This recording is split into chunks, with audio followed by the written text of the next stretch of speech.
I know Mike disagrees with me on this, so why he shot me a look.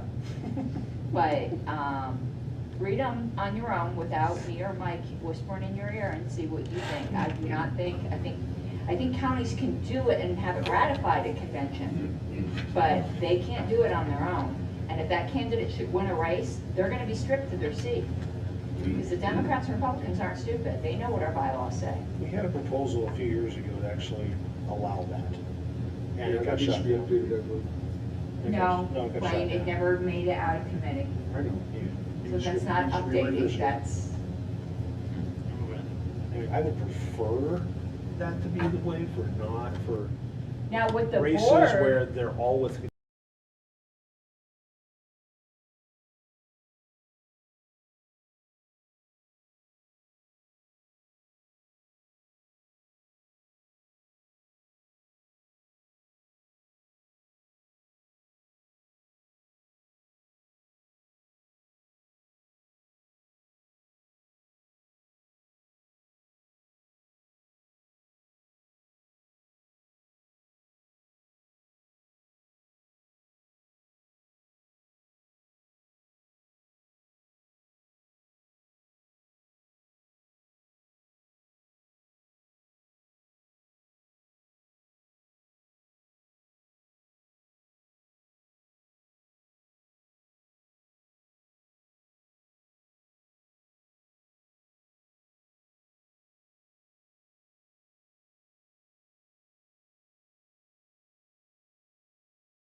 Jeez,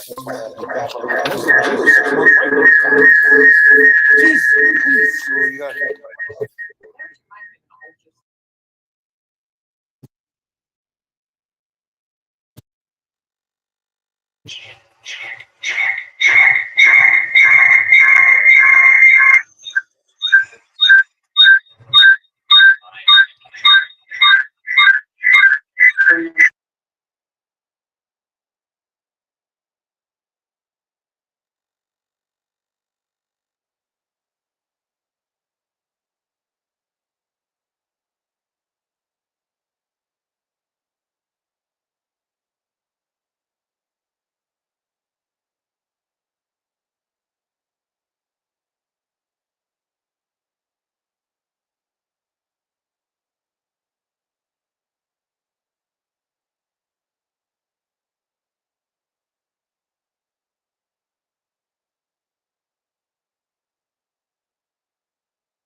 How's it going, Wayne?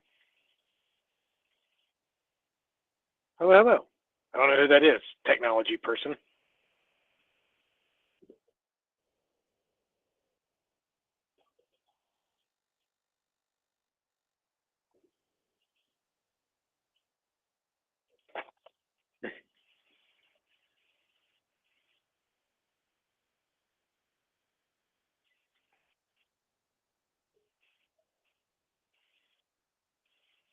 Nice.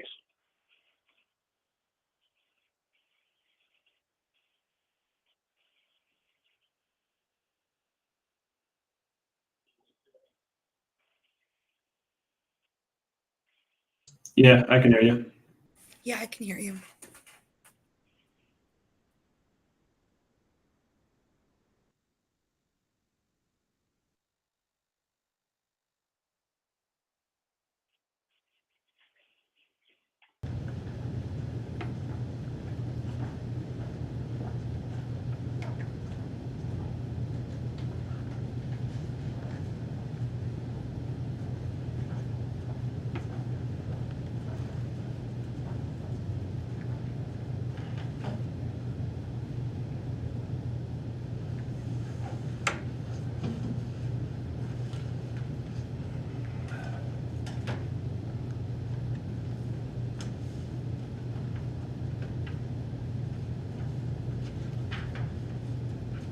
So before everyone gets started, I just want to say that I went back and watched the video of the convention, and my presiding style got a lot better once I had some bourbon in me. So I'm just pointing that out, that that's the secret ingredient to presiding over a meeting.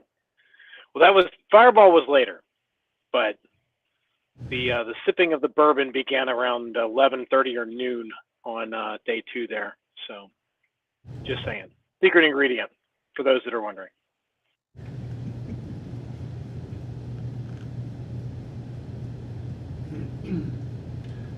Gavin will be here just a few minutes after 7.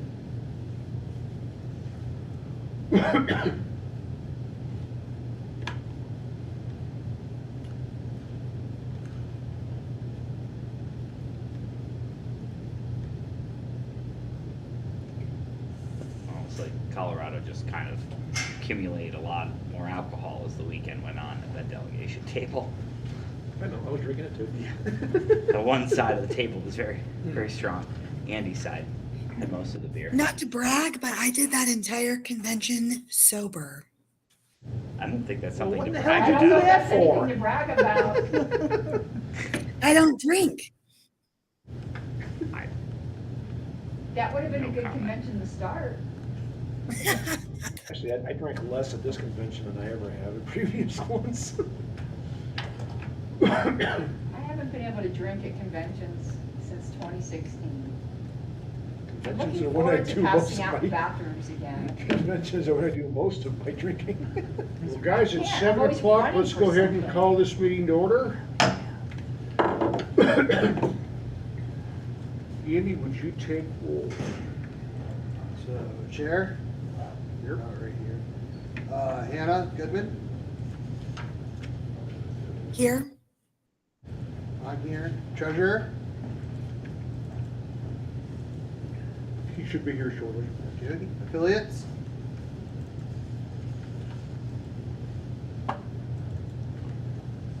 We got Kyle.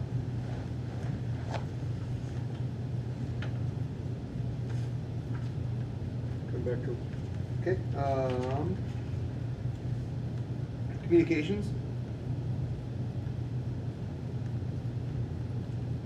Do we have Jordan? Here. Communications here. Campaigns? Here. Fundraising? Here. Legislative?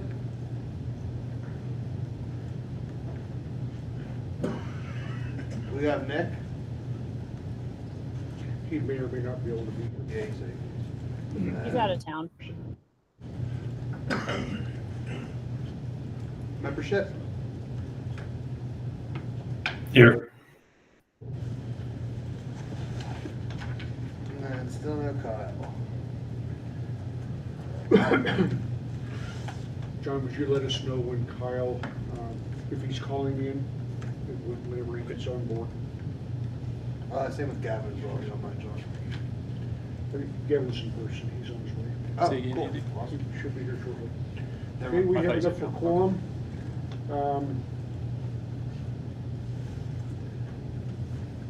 We'll go to public comment right now. We have a couple guests with us tonight. Would you introduce yourself? And you got 2 minutes. John Jersman, I'm the El Paso County affiliate rep, and I'm just here for that. Okay. Good evening, Frank Atwood. I'm your liaison to Center Right Coalition that meets here in the morning. What's said there is supposed to stay there. Republicans, I'm going to say, are cautiously optimistic about this November. And one thing of interest that what's circulated, they want circulated further, is a 2022 Liberty Scorecard, a rating of Colorado state legislators based on the principles of individual rights, free markets, and limited government. That's just a ranking for the Republicans though, correct, Frank? No, this is all of them. Okay. So I'll pass that around, and the approval voting effort in Littleton has begun to collect signatures to put approval voting on the ballot this November in Littleton for municipal elections. Any questions? Thank you, Frank. Reed? Reed Dodson with the Jeffco County affiliate.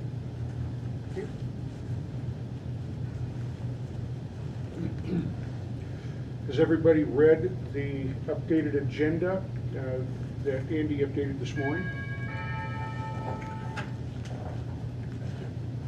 Are there any additions that we want to put on the agenda right now?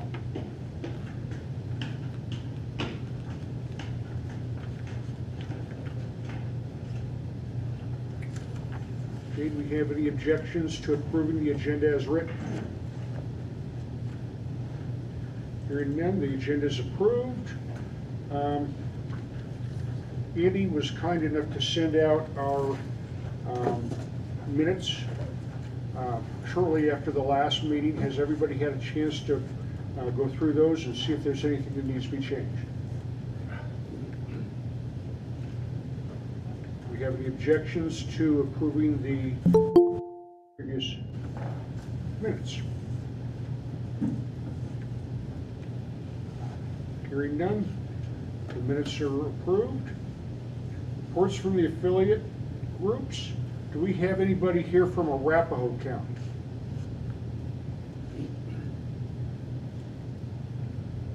Boulder County? We haven't taken a board attendance yet. Say that again, Hannah. We have. Did we do? Oh, I'm sorry. Never. Boulder County? Denver County? Yeah, so Denver County, we've got our next meetup will be next month on July 13th. That's a Wednesday. It's from 6:30 to 8:30 at the Atomic Cowboy on Broadway. And that's all we've got. Okay, thank you, Kyle. I'll speak on behalf of Douglas. We had our yearly convention on Saturday. That's why Karen Ann and I were not able to attend the Money Bomb. But Douglas County is up and running again. Sean Vadney is back in town. He was elected as chair again. I took over the vice chair spot. Beatrice Sutton is now our outreach director, and Karen Ann was reelected to the secretary position. But Douglas County is gearing up to get rocking and rolling and build us back up to where we were before. So that's an exciting thing, and I'm looking real forward to it. El Paso. El Paso County, let's see, we have June 24th at 4 p.m. for an hour. We're having a bowling social get-together. Hopefully we'll attract some curious people that we can talk to after the bowling. When the place that we're going is Whirly Ball, and they have a cafeteria and everything, so we can gather for discussion afterwards. Is that Saturday, John? Or what I believe it's Saturday, isn't it? If I got the date right, yeah. Okay. June 24th. All right, this should be a lot of fun. 20. Yes. Okay. Jefferson County, do we have anybody here on behalf of Jefferson County? I can address the fact we're having a meeting on Thursday Okay. at the usual location, Holiday Bowling. 23rd. 23rd. Has it been changed? Yeah. Okay, I have McKee on my email. No worries. Yeah, 23rd, but the same place. Can you address the speaker? Yes, we are having a guy named James Peabody come to speak, so anyone is welcome to come to this. He works on one of the, this is not the exact name of it, but one of the election integrity projects. He's also going to discuss local election organizing, how to rally volunteers, how to organize local elections, things like that. So he'll be speaking for about an hour, hour and a half. Who did you get that speaker's name again? James Peabody. Anything else from Jeffco? Has Jeffco changed it from the third Thursday to the fourth? No, this is just a temporary move for this month, I think. But we don't necessarily have to keep it. It was just with us all being so busy and with finding a speaker and everything, we just pushed it back to give us more time to try and get more people at our meeting. Well, we have, El Paso has it the same day, so we can, I never get to go to Jeffco meetings anymore. That's fair. I mean, we could look at changing it. Anybody from Mesa County? Doesn't matter to me. Pueblo County? Weld? Kyle, have all of the affiliate chairs been notified that they have a speaking spot at each one of our state meetings? Yeah, I let them know a few months ago. Okay. Reminded them. All right. Report from the LNC representatives. We have the LNC secretary with us. Would you like to give us a report, Ms. Harms? It's been very busy. If you guys have any questions, I'd be more than happy to entertain them.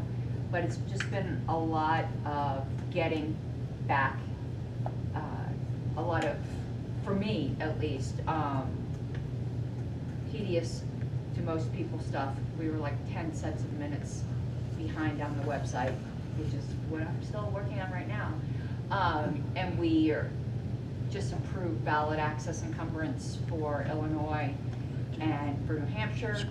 There's a unique situation going on in New Hampshire right now, an unfortunate situation going on in New Hampshire, where, I'm not going to name names, but some party members who were unhappy with the results of the National Convention and the New Hampshire Convention are running other Libertarian Party Libertarian, quote-unquote, candidates in opposition to the officially nominated candidates at the New Hampshire Convention in order to cost them ballot access. I'm really irritated about that, not because I'm in New Hampshire, which obviously I'm not, but having 50+1 ballot access benefits us here, because people ask us that. And losing New Hampshire does affect Colorado. So I just wish people would just stop that kind of stuff, that if you don't like the way a convention turned out, show up in better numbers next time and elect people that you like, but that's an unfortunate situation that's going on. The Twitter team has been on fire. We have a brand new messaging team. I think it's an improvement. Opinions may differ. I think it's an improvement. Unfortunately, 3 staff members have resigned, but we're in the process of, well, Angela is, when I say we, I mean any of the LNC members, of looking for replacements. Unfortunately, one of them was our executive director, Tyler Harris. He was fantastic. I'm sad to see all of them go, but an executive director is kind of a big deal. But she, has some definite ideas on that. And our next in-person meeting is July 30th through 31st in the DC area, probably at the hotel next to where the national headquarters are, but we haven't signed any contracts or anything on that. I mean, a lot's been going on. So if anyone has any questions, I'd be more than glad to answer them. I maybe have one, I don't know Sure. if you can answer this. Do we know how many new lifetime members were signed up since the convention? Up to 50. It was between 45 and 50. We're going to have a final calculation, but the convention, this isn't minus expenses though. Like the gross profit of the convention is around $400,000. Okay. After expenses, we're probably going to have about a $200,000 profit. So the party is no longer insolvent, but I wouldn't say we're where we Flush with want to cash. be. Our reserves aren't where they need to be.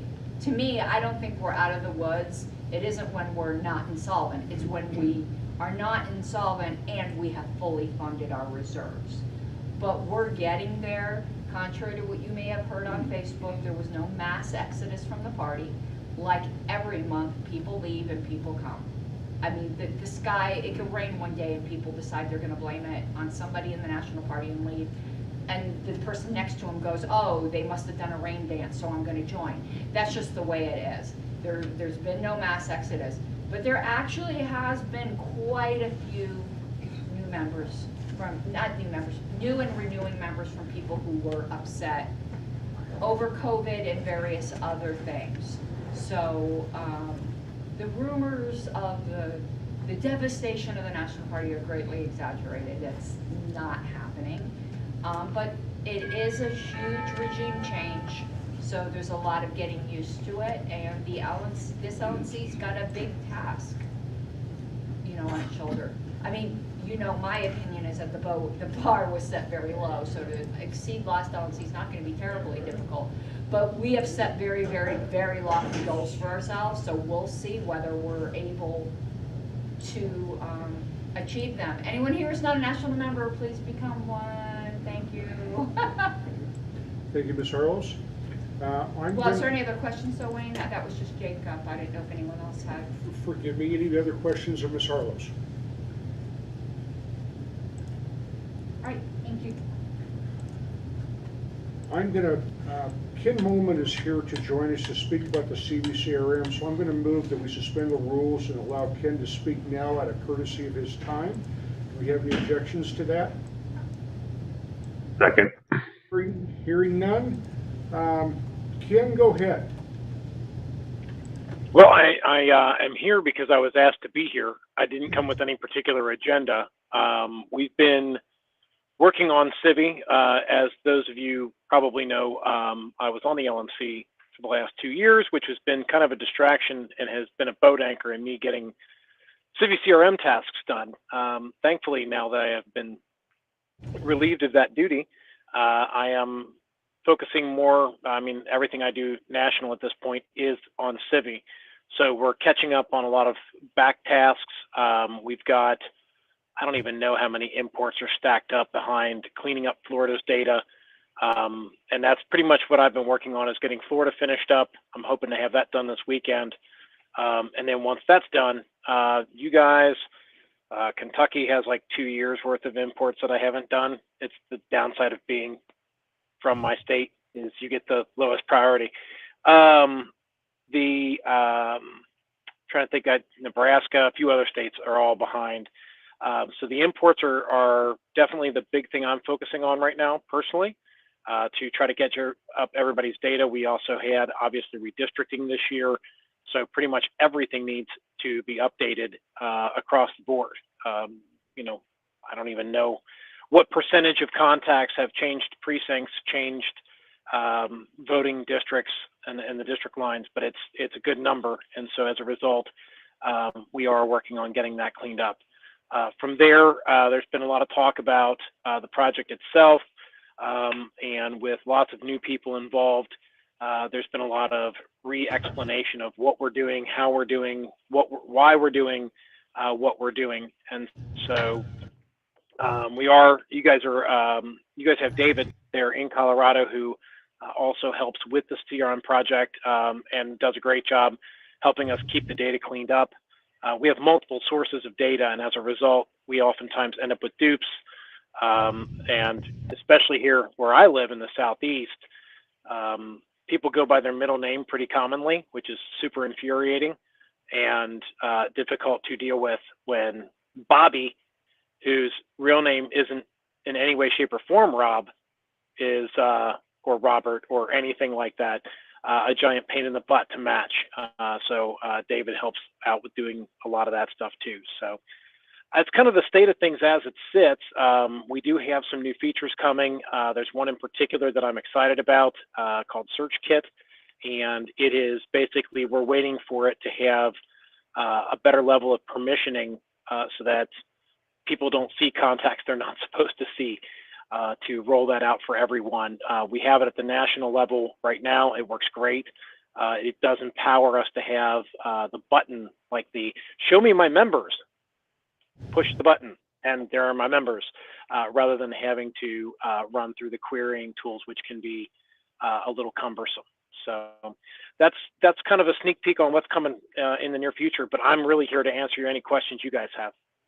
Well, guys, now's the time, because the CBRM program has had some great things to it, and there's been some problems with it that have caused LPCO to have some significant concerns. Now is the time to address that. We have both Ken Molman and David Acton here at the meeting, so if you have any concerns or any questions, now's the time to raise them. Can I Sorry, you want Mike, to be recognized? Mike's probably more qualified to ask questions than I am. Go ahead. So I was just curious, what were the problems in the past that we were having? I mean, we've had all kinds of issues dealing with growing pains. One of the things that we do that nobody else does, no other CRM does, is that we have one database that permissions out that particular contact based upon what level of access you have in the party. So national sees everything. A region rep sees everything in their region, a national region rep. A state sees everything in their state. We can actually do regions within states. They can see everything in their region. And then obviously at the county level, the county users see theirs. That creates some interesting issues sometimes. Questions about who has access to do what to that contact specifically. That's been one that's been worked through and beat down, and we tweak from time to time. But for the most part, I think we've about got that knocked out. And that's kind of our secret sauce to the whole mix. Other than that, I don't know. I mean, we've had, honestly, the main problem we have right now is a lack of people. We have basically 1.5 employees. I'm a volunteer. We have a couple of other volunteers that help part-time, but we're managing 31 organizations worth of data. So while that is the goal, is to make it so we didn't have to have 31 people maintaining these systems, 1.5 is kind of rough. So that's something that I hope to address with this LNC, is getting us some additional resources to help. I think that's probably the main thing, because none of us should be a bottleneck. And unfortunately, I have been a bottleneck, and I don't like that. Erin, you had a question? Yeah, Ken, you mentioned a few different upgrades. Can you run through the whole list of what's planned? I mean, there's immediate stuff, and then there's kind of long-term stuff. And the long-term stuff isn't necessarily set in stone, but short-term, we definitely, the search kit functionality, which is the ability to get pre-built reports ready to go that we can have. So I don't know if you've been in Civi and used the advanced search, but it can be a little weird and a little tricky. Yeah, and Search Builder makes me want to pull my hair out every time I use it, so that thing is terrible. Search Kit is really good for building queries. It's like Search Builder, but it actually makes sense. And then the cool part is you can save that search and then make a button out of that search. So the next time you're in, you can be like, I still need the same membership report I needed the last time. Pop, hit the button, there it is. And so that lets us get to a point where we are able to effectively have better reporting and let the users tweak those reports and perfect them over time. And then once they've got them perfect, they're there and they're just there for the next time. So I'm very excited about that one. I think that's going to be a big one for a lot of people, because the downside of what we've done is that we have so much data and so much information that searching through it is difficult. So the upside is that we'll have these pre-built reports that you can save or build your own that you can save. Yeah, that does sound promising. One of the things that I've personally run into as fundraising is that there's a real lack of financial reporting, and then I have to go through like this whole entire process to like figure out what and where in the state and the date and all this nonsense, and it's not as streamlined as I would prefer it to be.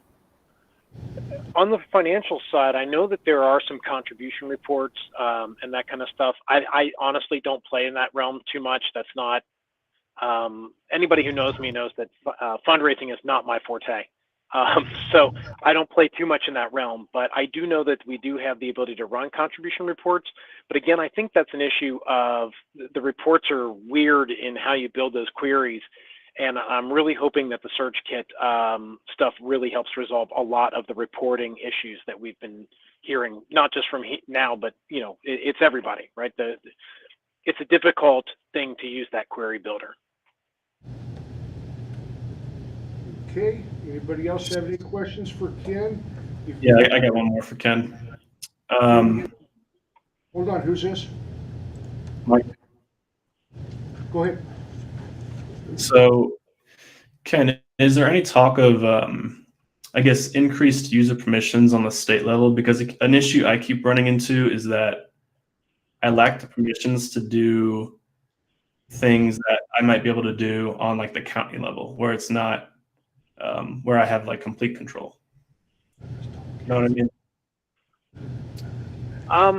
I'm not sure exactly the scenarios. We try to build the permissions out based upon a particular role. If there's issues where you're not able to achieve a task that you're supposed to be doing based on your role, we definitely have the ability to both look at the broader, and I see your title is membership, so I'm guessing you're the membership director. Is that correct? Yeah. So if there's something that is affecting you that you're not able to do your job as membership director, chances are very good it would affect other states as well. So I definitely want to hear about those, not necessarily at this moment, but I definitely want to hear about how we can make that better for you. And then if it's something specific to your state, if it's something where, hey, Colorado has this fancy thing that we're doing that nobody else is doing, we do have the ability to tweak permissions on a user-by-user basis as well. So we have the broader permissions for everyone just based on roles, and then we do have the ability to tweak individually. Okay, yeah, thanks for that. The use case I'm kind of talking about is just for context, a user journey. So if they're just ingested into the CRM, we could send them an email that's automatic, and then do a bunch of stuff with that. Yeah, and one of the most underutilized features, the CRM actually has that ability too. Not just to send automated emails, but also automated reminders, automated updates. things like that. And it's probably one of the least utilized features that I think actually would benefit for membership retention would be to send a notification to somebody 2 weeks before they expire saying, hey, you're about to expire. Would you like to renew? Here's a link. It's very convenient. And of course, in that pitch, we should always be pitching them to go to the next level up too, but that's a whole other story for a different day. So, but yeah, there's definitely the ability to send those automated through the CRM. And then did you say you were using an external tool for that? Ideally not, but if I have to, it's all right. Yeah, there is definitely a way to automate that. Early on, we had a number of states using that, and I don't know why that ever stopped. David, do you remember that when early on in the project when we used to have the automatic renewal notifications? No, I don't. Okay. Might have been before I got really involved. I know that we had it set up at one time for Kentucky, and that there were 4 states that started this project, and I know we had it set up for them. Georgia was one of them too. And actually, I'm going to put a note here to check. I'm going to check with Georgia to see if they're still doing that. I think Ken might be a little low on us. We don't have paid memberships, just an FYI, Ken. We're one of the states where it's just registration. Just registration. You just have to be a Colorado registered Libertarian and you're a member. We don't have dues. Okay. Okay. So, okay. Maybe I don't understand what exactly the issue is, but we can follow up on that. I mean, I'm more than happy to work through and empower. I mean, the whole point of this is to empower the state parties and then the county parties to succeed, right? So if there's something that's in your way to keep you from succeeding, please let us know that. And at the state level, for sure, there is the IT directors, or state. It used to be state chairs, and then it's state leaders, and I don't know what the list is called now. But there's also that chat as well that I would encourage your IT director and/or state chair to be involved in that conversation. And you know, one of the issues we have on the system is that, you know, if we don't hear back from a state or from multiple states that this is an issue, we have trouble assigning priority. And even though I'm a former state chair, I mean, it's been 7 years since I've been a state chair now. So it's not my everyday life anymore. That said, I just became executive director of Kentucky, so I might be finding out all kinds of things that I need to get enabled too. So I'd love to work with other states to find those things. The most valuable, what we need to know is what has the highest return for our effort, right? Because we are just 1.5 employees deep. So some sort of prioritization, what do states really need, and we just knock them out as we can. That's Ken. Okay. Andy, you want to have a question? Yeah, go ahead. Hey, Ken. So, hey. Feeding off that, we want to see what has the most impact that a state can do. Do you currently have any metrics of like a CRM grade, like to evaluate how well a state is doing using the CRM? So like targets. We kind of doing this, you can improve your grade by doing this and get more use out of CRM. We kind of do, yeah. I mean, at least at a rudimentary level, Andy Burns has a handful of charts that he looks at. So, for instance, if you guys don't know, LP Indiana brought in approximately $130,000 last year, which is insane to me. But if you scale that up, by the way, by population, that would be like National bringing in $6 million. They did not bring in $6 million last year, just to be clear. So that's one of the things that we do have the ability to see. You know, we do have contribution reports figuring out where the money's, who's doing well on that. There are, and I haven't played with this, but I know that there's some A/B testing functionality in there as well for the state parties to send out A/B messages to see which one performs better. Again, I haven't played with that, but I will be soon. Yeah, I mean, there's definitely metrics out there that we can find. And I would encourage, and that's something that we have always encouraged, is trying to get, so membership director from Colorado, talk to the membership director in Kentucky, talk to the membership director in Indiana, talk to the membership director in whatever state, right? Try to figure out what's working and what's not, to work together, because chances are really good we're all going after the same kind of people, right? We're trying to find libertarians. So there's going to be some sort of messaging that works, or maybe more specifically, a type of messaging that doesn't.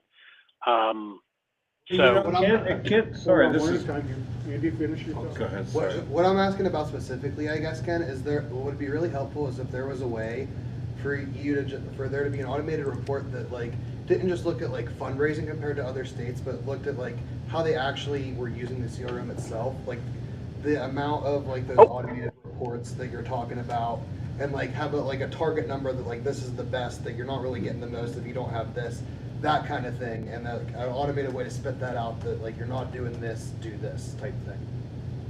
We do have some of that. So we have user login histories and that kind of stuff, and we know what states are really utilizing the CRM. I should note that LP Indiana, bringing in $130,000 last year, also has, I think, 150 weekly users. There is a correlation there. The more people using it, the more it gets used and the more money that comes in. So, but yeah, we do have some of those metrics. And obviously, if you've got ideas for other metrics to collect, we are data nerds over here. And so if you have an idea on a report that you'd like to see that you think would be valuable, chances are good we'll try to implement it, just because we're data nerds too. So. Thanks, Ken. You had a question? No. Yeah. Ken, I have a question. This is John. Yeah. I'm the treasurer of El Paso County. El Paso has a standalone version of CVCRM, and when you go to the basic search, where it's just name, group, and tag, I think, if the name includes email addresses. So, for instance, you could put in the @ sign in the name, and it will pull up everybody in your database with an email address. I find that pretty handy, and I found it in the state database you cannot search on email address, and that I find unhandy. Is there any hope of, I don't know if that's default or not, but is there any hope of getting that ability? I know in the top bar, now keep in mind, right now my account is the super duper admin account. Andy Burns and I have the ridiculous admin account, which by the way is not a good thing. There's so many options, it's dumb. We've tried to narrow things down so it's more usable. But I know that I am able to search that in the top bar search with an email address. I have to select that it's an email search, but that does work that way. I don't know offhand, when in the basic search, I have never tried to search for an email address in the basic search. I've only ever searched last name, comma, and then maybe part of the first name. And that's the only thing I've ever done in basic search. So I don't know offhand, but certainly it's something we could ask about. Mr. Acker, you had a question? It's been my experience that you can use the email field in the advanced search, and that works pretty well. It will find anything that has a main email address.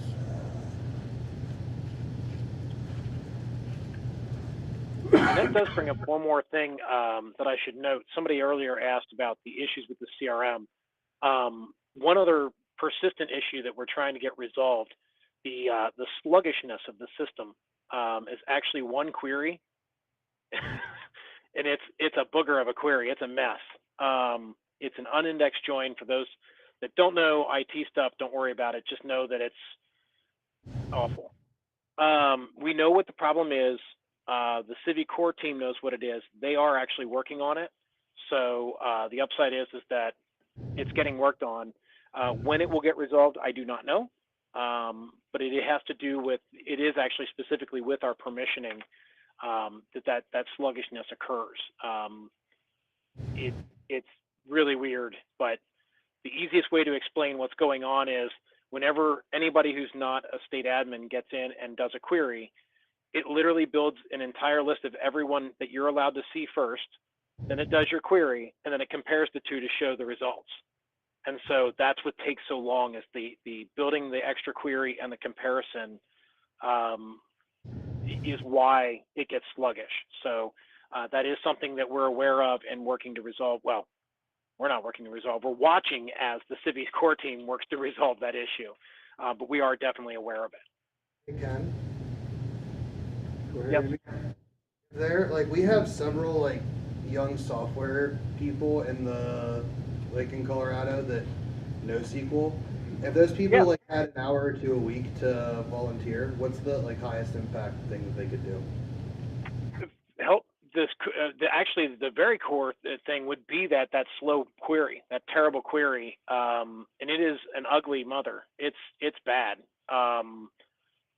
If you've got some SQL gurus, I can at least show them the mess that is that query, and see if they have any thoughts on how to improve it, so we can toss it over to the core team and say, hey, this is what our guys figured out, how to make this thing work better.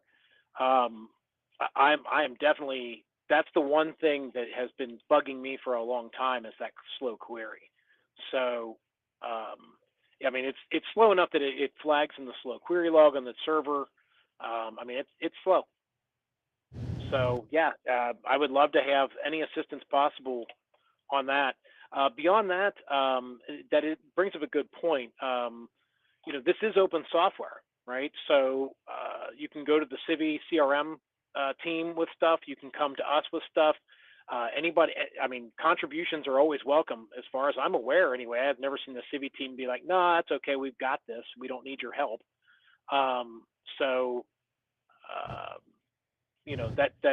That is there too. That since that was one of the reasons why we chose Civi, is because it is open software, and if somebody gets crazy, a wild hair, and decides to code up $20,000 worth of improvements for free, well, good, cool, great, thank you. That is an option. Just saying. Any other questions of Ken? Yeah. Do you happen to have a recording of the training that was done at National? I was there in person, but it's kind of hard to take notes about what's going on screen at a given time. Unfortunately, I don't think they were recorded. I'm not 100% sure on that, but I don't think they were. That said, David, I believe you still do training, correct? Yes. Yep. And then also Evan McMahon from Indiana, the chair of Indiana, has been doing trainings on Thursdays. Is that right, David? Right.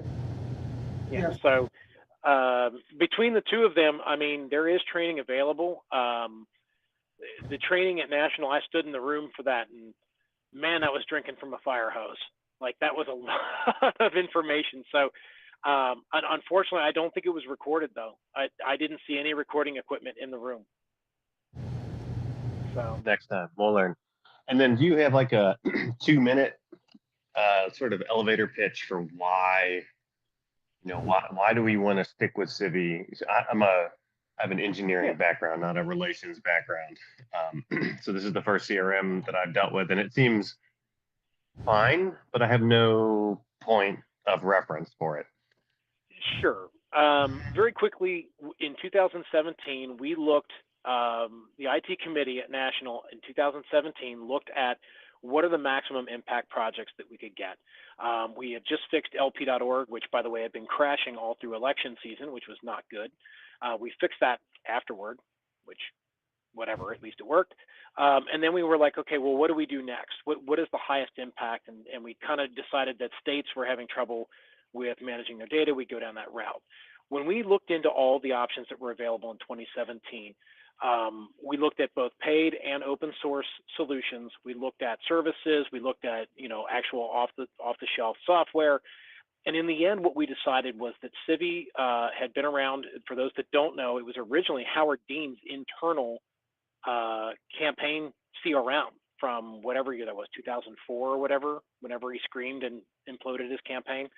And that's when, that's where this came from originally. So the upside is it's been around for a very long time. It's a very mature product. It's used by a lot of organizations you would know, MediaWiki, the people behind Wikipedia, probably one of the bigger users. The Greens in Australia were using it. I don't know if they still are or not. It's been around for a long time. It's a mature product. And the best part is it is open source. So if a state were to say, hey, we want this feature, and let's say this feature doesn't exist, one of the really interesting things about open software, right, is that it provides a mechanism to not necessarily, let's not say, skirt campaign finance laws, but it makes them irrelevant in some ways. So if a state party or a group of people just went out and built a thing that just so happened to be something that LP National would want to implement, kind of cool, great.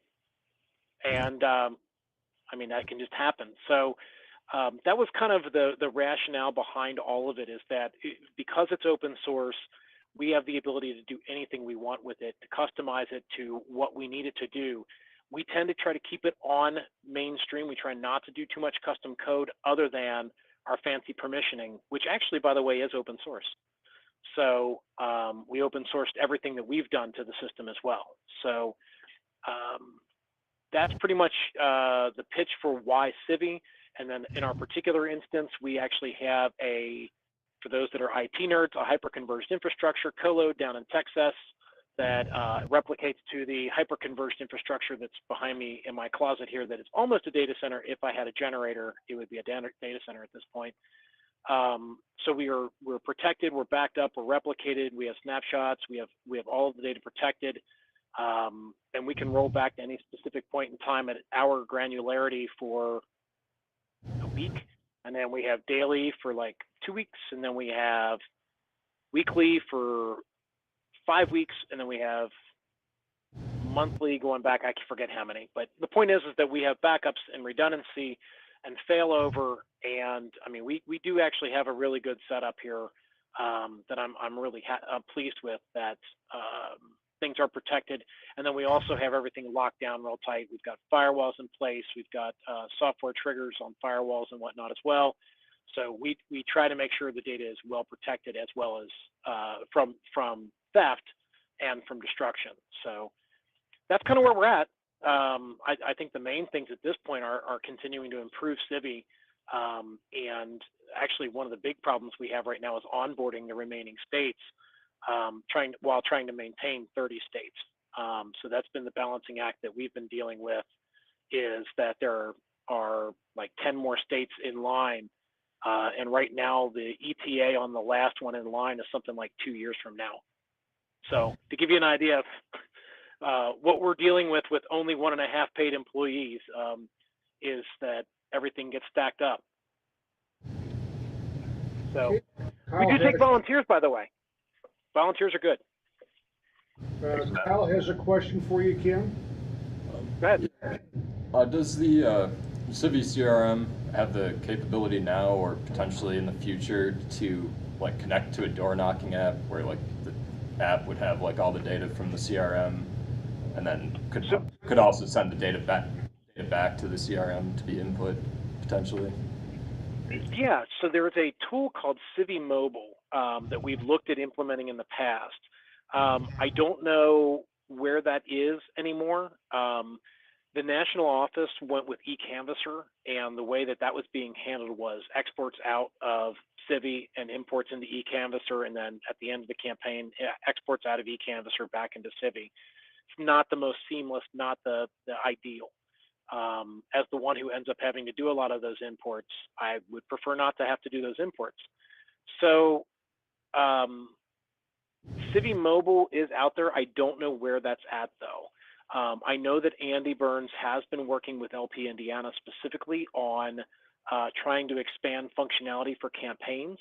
And so I'm sure that that's part of the conversation, is the ability to go door knocking and getting more campaign style activities, less data collection and more front office outreach is definitely where Andy is focusing a lot of his time right now. So Civi Mobile, and if you'd like, I can try to follow up with this. By the way, for all of you that have asked questions or still have questions, actually my LP address still works for the moment, but worst case, it sounds like I'm going to keep my LPHQ, and Karen Ann definitely knows how to get a hold of me. But I'm ken.molman@lphq.org, and more than happy to answer anything that we've talked about that I've said we need to follow up on. Please actually send me an email about that, because I have ADD and I will forget. So send me an email. Just being honest. Please send me an email. And for that matter, any questions you think of after this tonight, don't hesitate. Just ask, and I'll try to get an answer. I don't have all the answers. I just know the right people to ask to get them. So. Any other questions? I know that Andy Burns is working off of like a bullet list of stuff that he did during that training at National. Could we just get that list of the bullet points that he was going over so that I can like sort of know the questions to ask?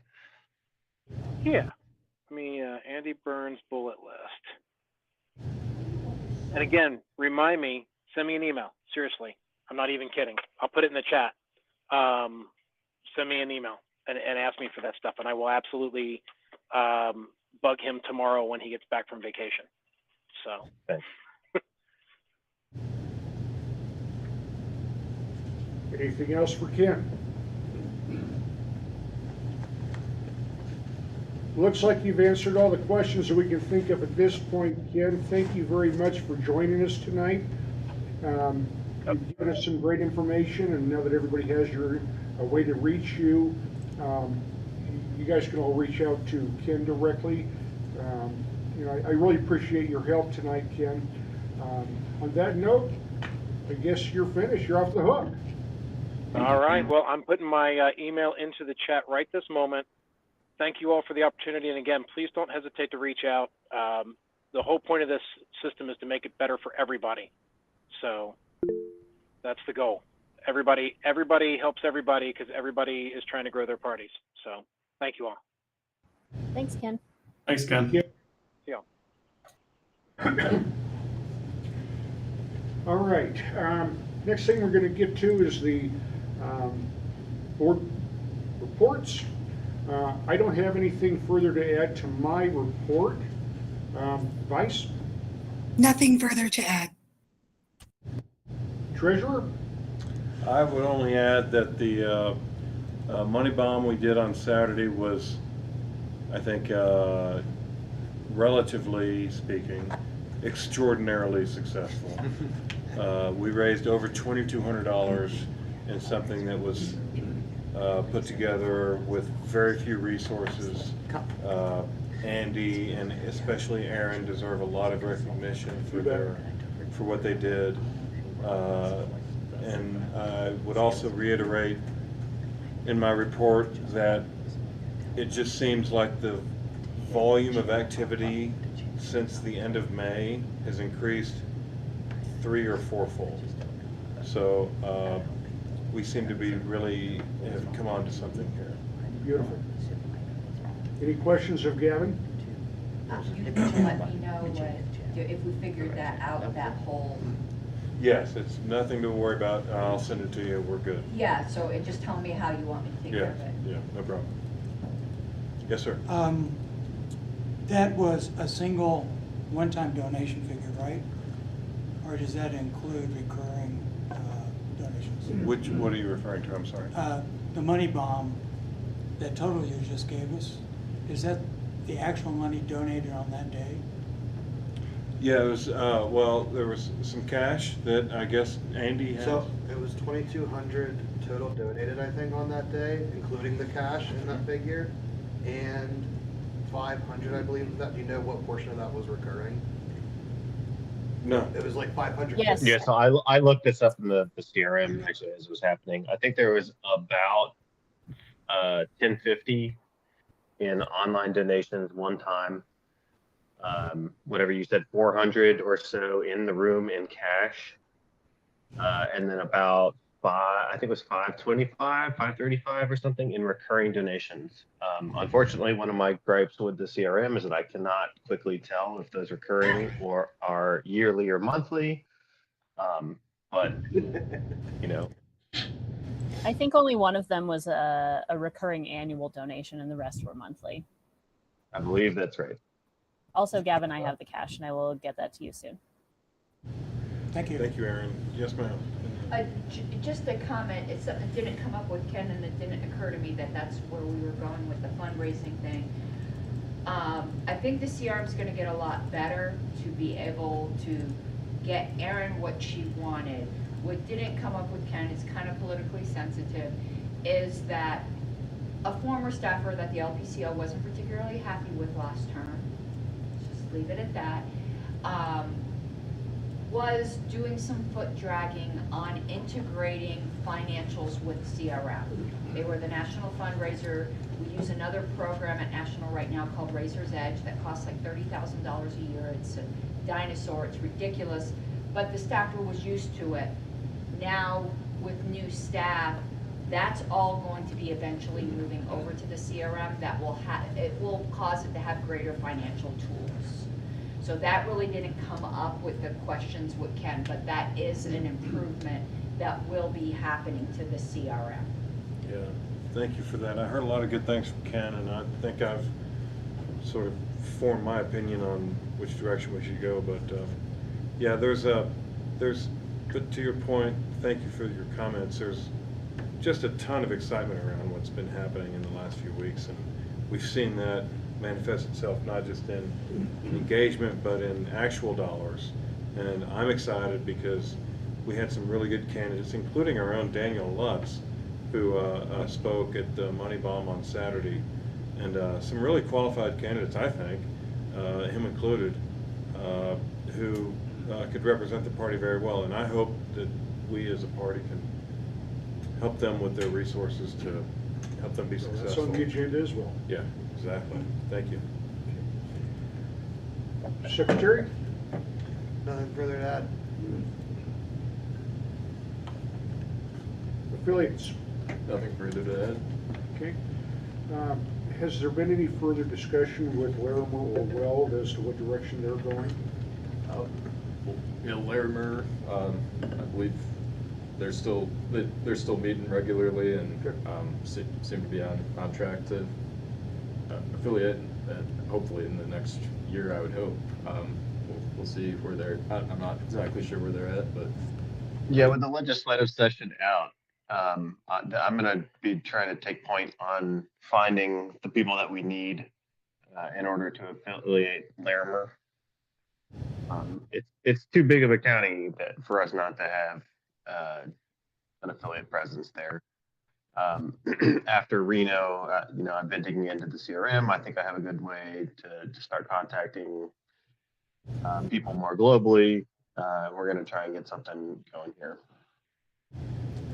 If I may, I'd like to point out, because I have friends in the Larimer County where I live, they're about to have the GOP there is about to have their Lincoln Day dinner, where they are paying the extraordinary talent of Sarah Huckabee Sanders $50,000 to speak at their dinner. And that sounds like a lot of money, and it is, but they will raise twice that at that one county's GOP Lincoln Day dinner. So I only say this in the context of based on our money bomb. I think we have so much potential here, because if there's still that much interest in the GOP, they want to hear from the unremarkable Sarah Huckabee Sanders, and they're willing to pay her that much money. And I know that to be a fact. The other thing is the GOP is still majorly made up of boomers who have money because they've spent years in industries that made money. The Libertarian Party right now is made up of majority people under 40 years old who don't necessarily have. So still is a growth that we can go, absolutely. That's where I see a lot of the GOP money come from, is old boomers who still are attached to their dying party. Unquestionably, Jacob, and I don't disagree with you at all, and sorry, Mr. Chair, for this diversion, but a lot of those people are also disillusioned with the GOP. Right. So we have an opportunity here. So you're saying I should crash their dinner? Yes. No, don't go. You want to hear Sarah Huckabee Sanders for crying out loud? What is she gonna say that's All of right, any let's get interest? back on track. Sorry. I have one other comment, if that's Okay, with no okay. objection, Ms. Harlos will speak. Yeah, I understand the whole boomer thing and all of that, but there is it might be a larger donor base, but there is people who want to give money to the LP. I can just tell you, even with the frustration of last term and then the excitement of this term, I'm just gonna give you an example, and this might be shocking to some people, but this is what it takes. For my internal race, I raised $18,000. That's a lot.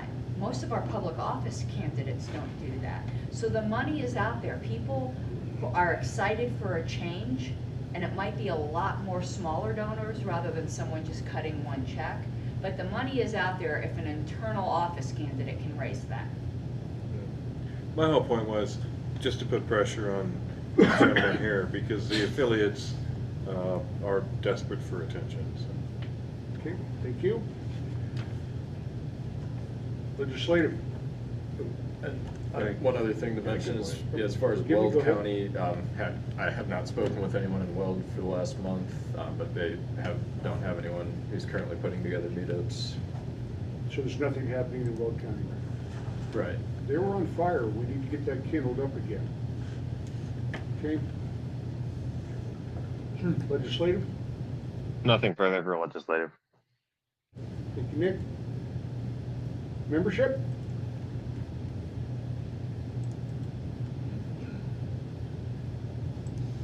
We have membership. He was here earlier. He was here. He dropped off the call. I think he's coming back in. I think he had a problem. We'll come back to him. Go to staff reports. Mr. Atkin, you have anything you want to bring to our attention? Nothing to add. Okay. Technology, John, you have anything for us? Seems like you have the owl working beautifully now. Took a couple iterations, but I think it's going all right. Great It's recovery. adorable. Good job. You started on time today, so honestly, that's a huge win. Right. Okay, we'll come back to membership in a moment here. In the meantime, let's go ahead and go to the committee reports. We have Style Committee report, Mr. Seebeck.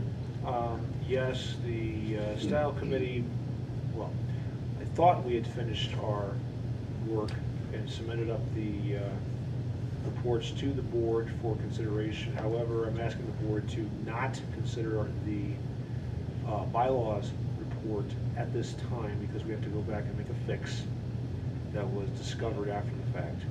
Platform, the report for that, though, I believe is ready for review. I do ask that the board do review it and not rubber stamp the darn thing. I hate it when that happens. And issues for that, of course, can bring it back to the Style Committee if we have any, we'll sort them out. Okay, we'll put that on next month's agenda for full review. If everybody would, when Mike gets the new report out, make sure you read it thoroughly. It'll be out in the next day or so. Okay. Next, we have the Merchandising Committee, and Mr. Kane was heading that up. Who is handling that right now? Well, I guess technically I am. Sorry, I don't actually really have an update other than, and this was a while ago, David was able to get our merch store up on our own website next to, so people can buy separately. I have not checked in to see how much new stuff has been purchased. Has that been pretty successful for us, Jacob? It's been decently, it's okay. It could definitely be better. We had one copyright issue that we're trying to fix. Apparently Don't Tread on Me is copyrighted with the snake. Really? Yep. So we're gonna try and alter Yep. that hoodie. God, I hate intellectual property. And we are still looking for people to actually give us more designs as well. I can report, Mr. Chair. Okay, go ahead. We're in the black overall. I deduct our fees and I add our income to the single account, and we're in the black by a little bit. You know, we're not making thousands of dollars, but We're getting the word out. We're doing well. I think, given the momentum of the party right now, we really ought to try to refresh that and get some interesting merchandise out there. I don't know how to do that, but that's my advice. We've got an opportunity right now. I mean, we need to cook while the fire's hot. Thank you, Gavin. Do we have our membership director back with us yet? No, he's having internet No. problems. Yeah.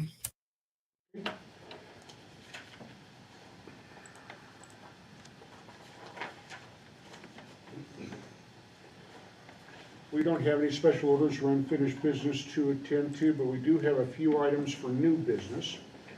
Mr. Chair, Communications Director, Communications Report. Okay, go ahead. Nothing new to add except that right before this meeting, we hit 10,000 followers on Twitter.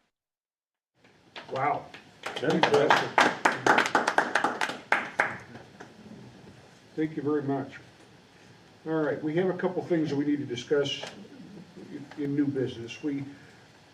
Last month, we decided to come up with a disbursement for our candidates. We've already passed the spending amount, which was $6,000. But we need to decide tonight how we want to disperse that. I know, Jacob, you had some thoughts on that. Would you bring your thoughts to the table? Sure. So I sent an email to the board earlier about this, and it was some stuff that I had included the treasurer, vice chair, chair on. So this is what essentially my proposal is. So we already voted on the $6,000. So I'm proposing that we split that $6,000 between 5 candidates. The majority will go to Robert Ballard, Daniel Lutz, and Eric Mulder. $2,000 to Robert Ballard's campaign. Of course, that just died on me. Robert Ballard's campaign. Part of the reason is that is a very, it's a very winnable race for us if we put the money and some volunteers behind it, and it could help build a Mesa County affiliate around that. Same with Daniel Lutz. He's the only candidate running in Boulder, and that's the nut we're trying to crack. There are a lot of registered LP in Boulder, and sometimes paid volunteers get you a lot further than free volunteers do. The last would be Eric Mulder, because Eric is probably one of the strongest candidates we have running in the state currently, with a strong affiliate behind him. From what I understood, the Arapahoe County affiliate doubled in size in their last meeting. And then the remaining $1,000 be split between Kevin Rakuski and Bennett Rutledge to give them gas money to travel around the state to help spread our platform and message. Any questions of Jacob on this? Yes. Andy, go ahead. Can you send me the text of whatever you're about to do? Yeah, absolutely. Awesome, thank you. Any other questions, Gavin? I think that's a wonderful recommendation. I think those candidates were represented at the Money Bomb on Saturday. They represented themselves very well. And I think this is our responsibility as a state party, is to help them out.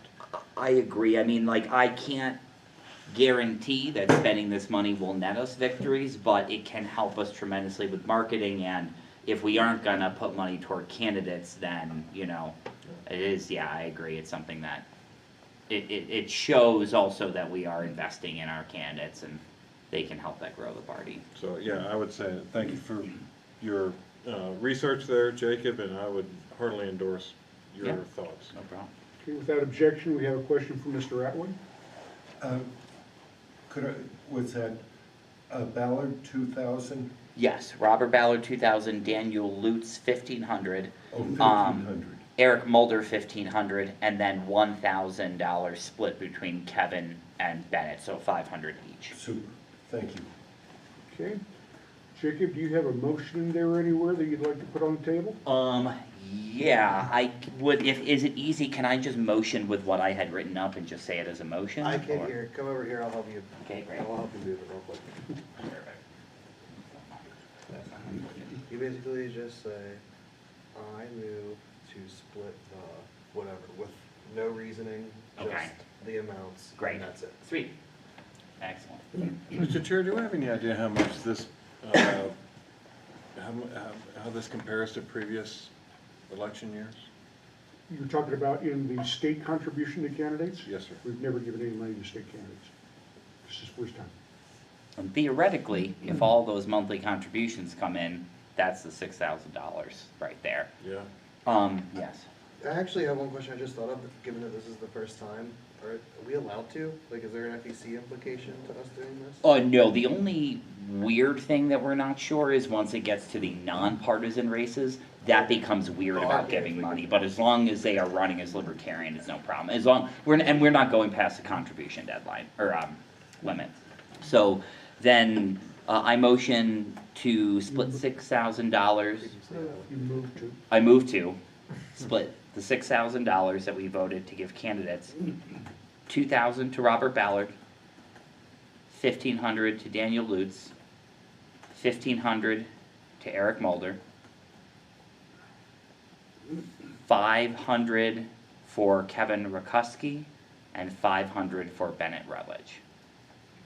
Can you repeat that one more time for me, Jacob? Yes. So I move, right? Yeah, I move. Just the numbers. Oh yes. Robert Ballard 2,000, Daniel Lutz 1,500.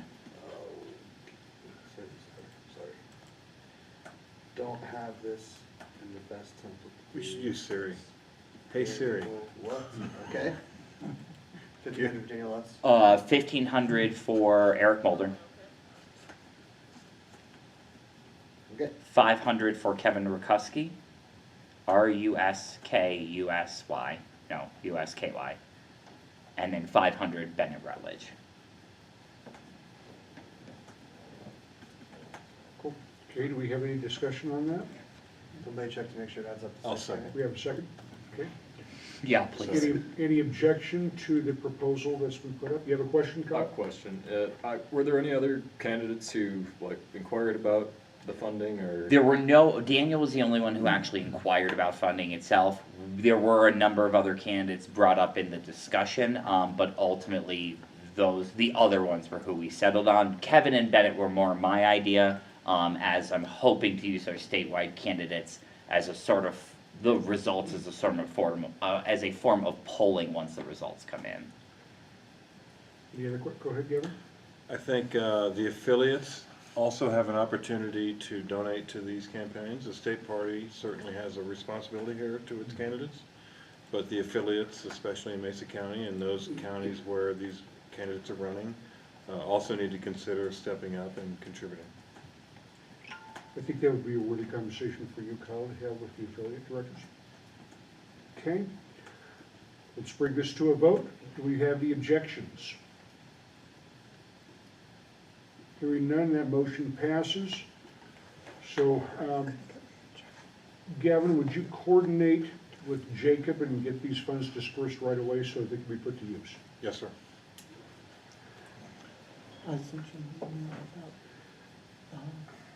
Okay, next thing we have is, we don't have the regional representative with us tonight. I dropped the ball and I didn't reach out to him. So we'll try to get him on for our next month's meeting. We have a very good regional rep as well as a very good alternate. And I will get one of the two of them to join us for next month. Now we have 3 spots to consider for, actually before we do that, our membership director has rejoined us. Do you have anything to add to your report? I do not. Any questions of our membership director? All right, thank you. So we have 3 people that have thrown their hat in. Ryan Adair, is that, am I pronouncing that correctly, Ryan? Okay. Jordan Kemp and John Kittleson. I didn't see a formal application from John Kittleson. Do we have one, Andy? Yep, we do. Okay. Ryan, I'm going to give you the floor first. Tell us why you want this job and why we should choose you. So go ahead.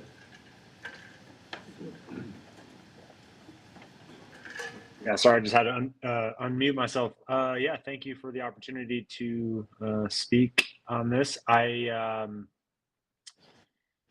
just started, getting activated, I would say, definitely during the COVID lockdowns and the ensuing mandates and everything. And as I, started to get more in touch with people and attended the state convention, I was kind of late to the game, obviously. So by the time, that came around, it wasn't really, there weren't really any opportunities. But when this position came open, it just felt like it was kind of serendipitous because I wanted to get involved as much as I possibly could. And I'm really excited about the direction of the party. And I just think that there's such a massive opportunity that, I don't need to explain to anybody on this call, but, I've been in outside sales for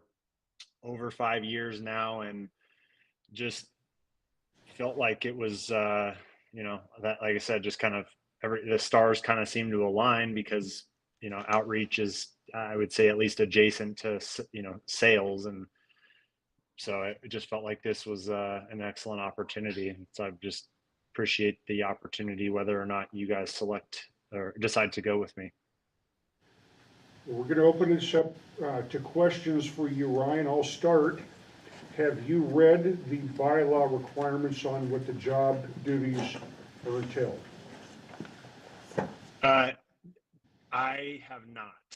I guess I where would I find that?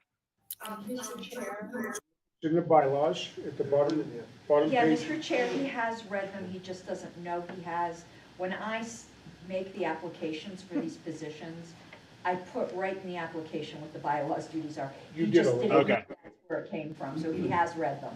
Okay, yeah, I guess I just didn't Copy know, that I already. didn't know if you were referring to some yeah. So in that case, if I've applied for it, then yes. Thank you, Ms. Harlows. Very good. Any questions of Ryan? Yeah, this is communication Acting? director. 1 second here, Mr. Acting. Do you have the time and the resources to travel throughout the state to do this? Yeah, I mean, just probably like everybody else, I work a full-time job, so I understand that there's, some constraints on that, and I do travel out of the state sometimes for work as well. But yeah, I mean, I have the means to be able to certainly travel, and I know that what I'm doing is a commitment that I take seriously. So, I was kind of told going in I should expect probably 5 hours, plus or minus a week as far as my commitment, and that is well within my reach. So, short answer would be yes.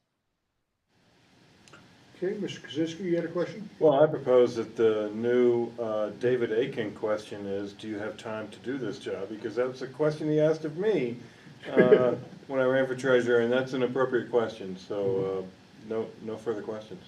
Okay. Anybody else have a question for Mr. Adair? Communications director. Go ahead. Hey Ryan, what type of sales are you in? So I work in the downstream oil and gas industry. So I sell refined fuels, primarily diesel and gasoline. I've been in the oil and gas industry for over 8 years prior to me being on the sales side. Thanks. And where are you located? Fort Collins. Got a question, Nick?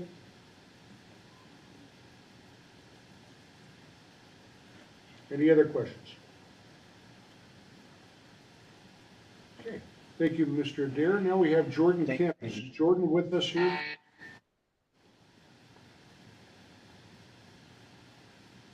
Jordan is not on the call. He Okay, does not appear to be. how about Mr. Kittleson?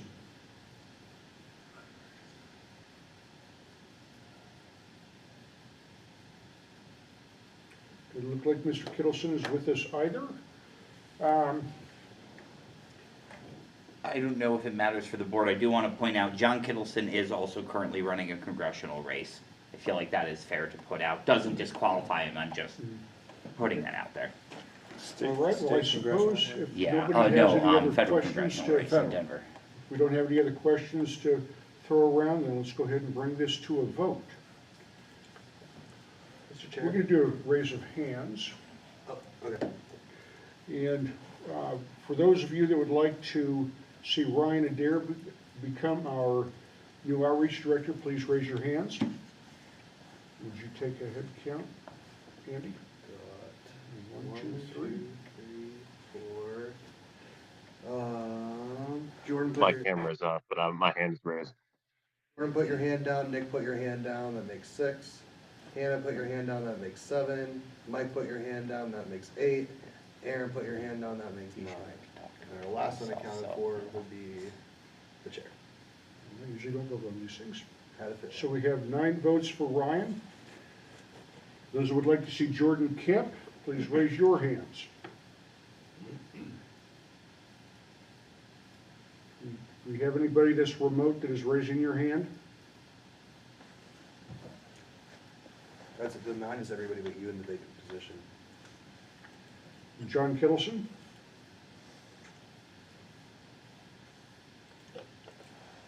Ryan, welcome aboard. Thank you. Andy will send you out, you're going to have to sign the statement of principles, and he's going to send that out to you for signature. As soon as we have that back in hand, you will be our new outreach director. Now, if you have any questions, Ryan, about what to do to get started, feel free to reach out to me. I'm going to give you my phone number, Ryan. It's 303 229 3435. This is Wayne Harlos. And I'm an old guy, so I actually do answer my phone when I'm able. So feel free to give me a call. All right. Next Sounds good. Thank you. Thank you, Ryan. Welcome aboard. We have several things coming up this summer. We want to get an outreach booth in every possible event that we can during the summer, because that's when our exposure opportunities are the greatest. Next thing for you to do is, well, we'll have this conversation. Call me the next, I'm going to be out of pocket for tomorrow and Wednesday, but I'll be back in town on Thursday on, so give me a call. Let's talk about this and decide priorities on which events we want to have an exposure in, and we'll make a game plan. All right, very good. Next thing we have on the agenda is to form our convention committee. I know we have several board members that were on the last convention committee that they did a fantastic job. And I know a lot of them would like to do it again. I don't know why, but they do. But who would like to throw your hat in for the convention committee? I mean, I would. We have I believe Aaron. it's technically part of my job description, so. It is. So we have Aaron, Jacob. I'm happy to volunteer Aaron as chair. Reed. Getting the gang back together. I love when All Ray's right. involved. Who else? Reed did great.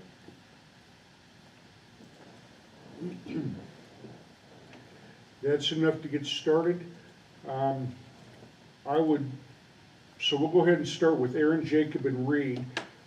Would you put out a call for additional volunteers and decide how many people you think you're going to need and get that fully staffed, and maybe have a couple other people as backups that could be called upon in the need that somebody has to step down for personal reasons or whatever type of reasons? I mean, I don't know if the whole committee in terms of needs to be this big, but realistically an event like our convention should have like 10 people working on it in some capacity. Just as volunteers. Yeah, as not necessarily volunteers. as Yeah, it doesn't have to be committee, but at least as volunteers to. Okay. Well, it always makes sense to get started early as possible, so that we don't have the time crunch. Last year it was done pretty well, and we didn't have a lot of last minute hoop jumping to go through to pull it all off, and I was very impressed with that. So really, I'm going to encourage you guys to get on that as soon as you can and get that committee started. All right. Do you need to name a chair? Position of privilege there. What's that, Andy? Do you need to name a chair of the committee? Yeah. But I'm gonna ask, who would like to chair this committee? I thought it was always the fund, I'm sorry to interrupt, but like, I thought it was the fundraising director by default unless they did. I think you're right. Aaron, by default, you're the convention committee chair. Is that something you're willing to take on? Yep. Okay, so Aaron is our chair. Very good. Thank you for volunteering, everybody. All right, next we have discussion about paying for real project management software. Who put this on the agenda? I did. Okay, Andy, you want to speak to it? Yes, so basically, we, since convention, have been meeting once a week, doing these scrum meetings, and using free software to do it called Trello, which is basically just a virtual post-it board, and there's things we could do to be a lot more effective. I didn't want to do this right away because I wasn't sure if we would actually be able to make the weekly meetings and set this up in a framework that works, but I think we're actually having some real success, so I think it's worth paying for some real tools at this point. What's the cost of that, Andy?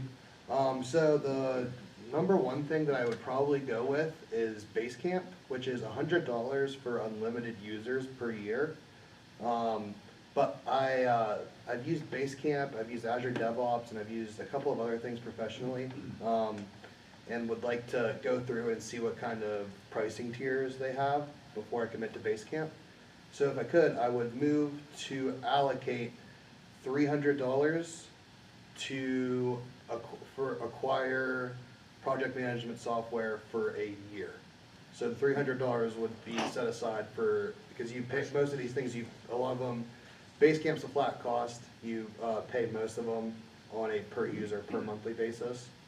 So just to restate that, I moved to allocate $300 for real project management software.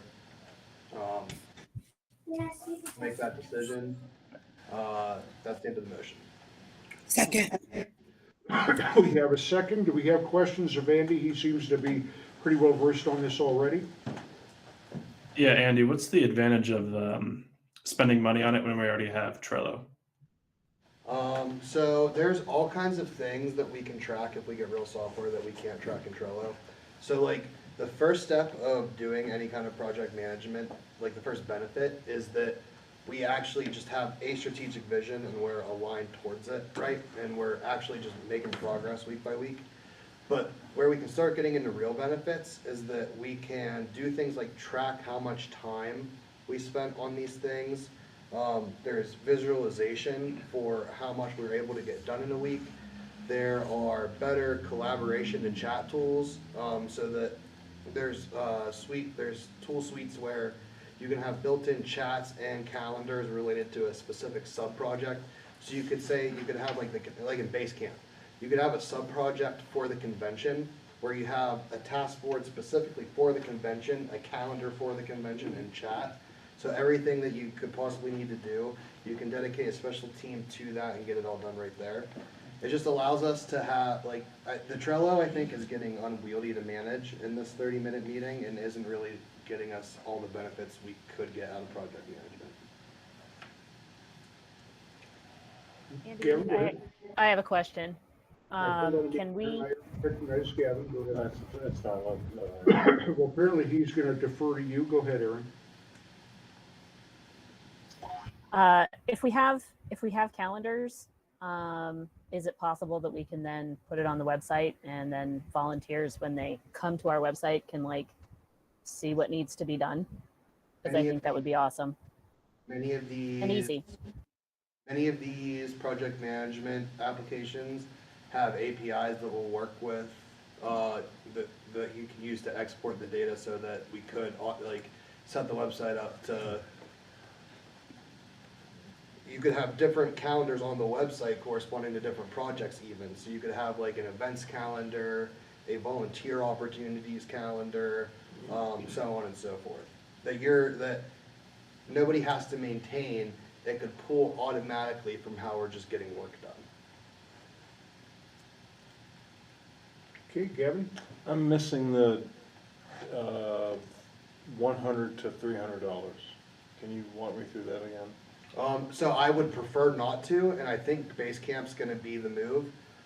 There are some, like Azure DevOps, that are a little bit more powerful and offer a little bit more customization than Basecamp, but they're slightly more expensive on a yearly basis. I just wanna, like, I'm pretty sure I'm gonna do Basecamp. I just wanna have the freedom to look at a couple of other options. And if there's something that makes a ton of sense for us, but is a little bit more than 100 per year with the 11 users we'd have, to be able to afford it. So at this point, you anticipate it being 100, but you want to have the flexibility in case you find something better, up to $300. Yep. Okay. All right, any more questions of Andy?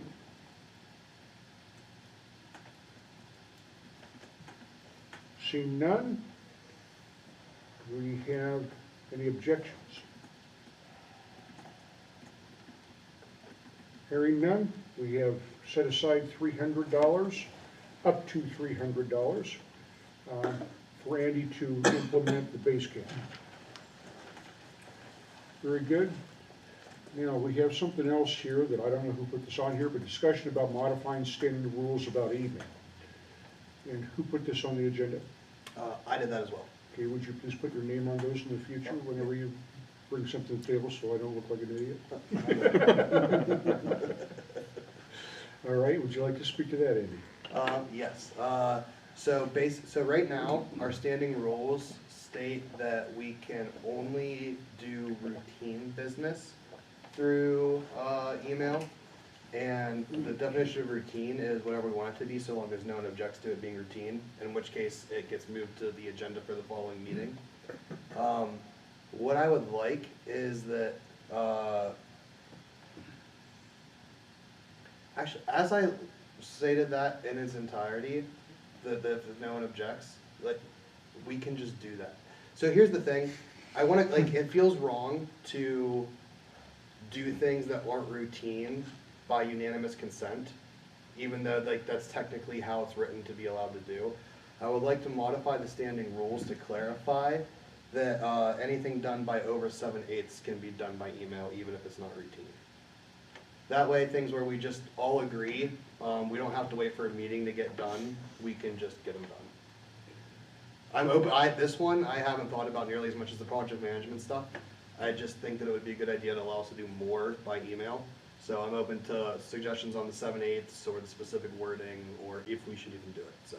Okay, without objection, Ms. Harlos has an input here.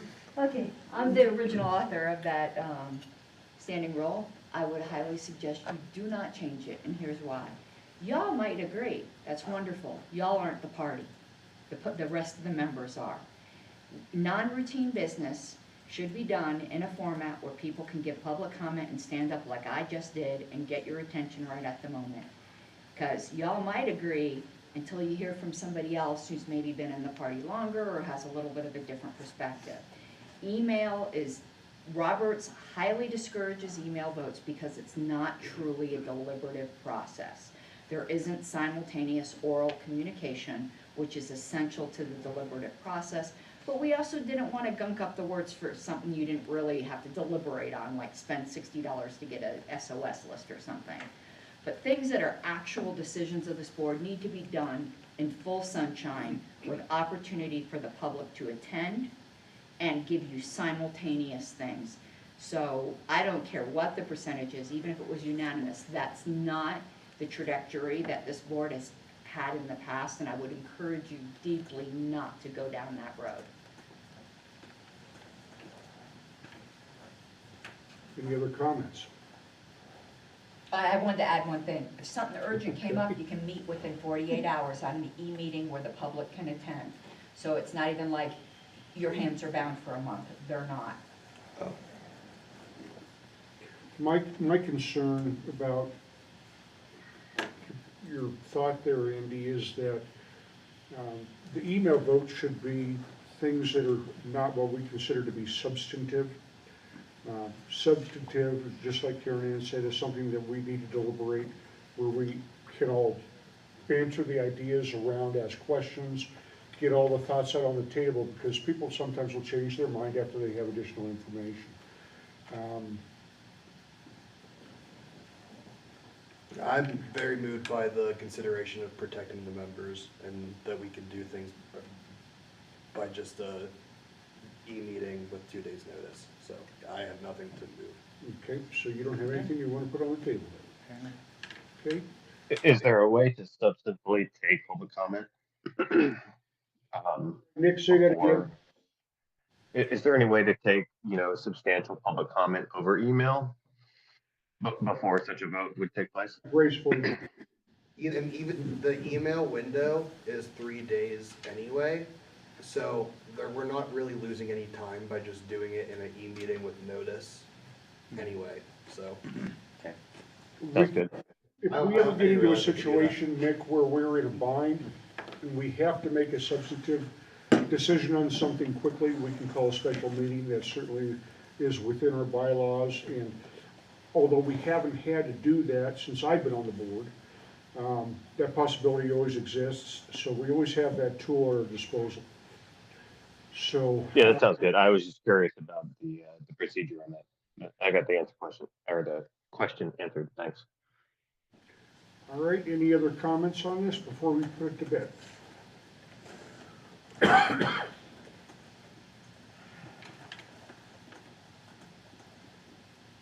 Hearing none, brings us to one of our last items. We're going to open this up for public comment again. Anybody that would like to speak from the public has 2 minutes. Anything you guys want to add? Any questions you have? Hearing none, we are finished. We're adjourned.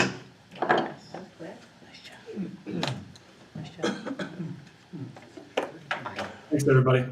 Lighting, that's where I come into the theater. Sound, and then once you get an audio visual like this, there's a gap. So I'm a press man. I would not be able to figure that out. You should get familiar with the communication. No, still. What's that?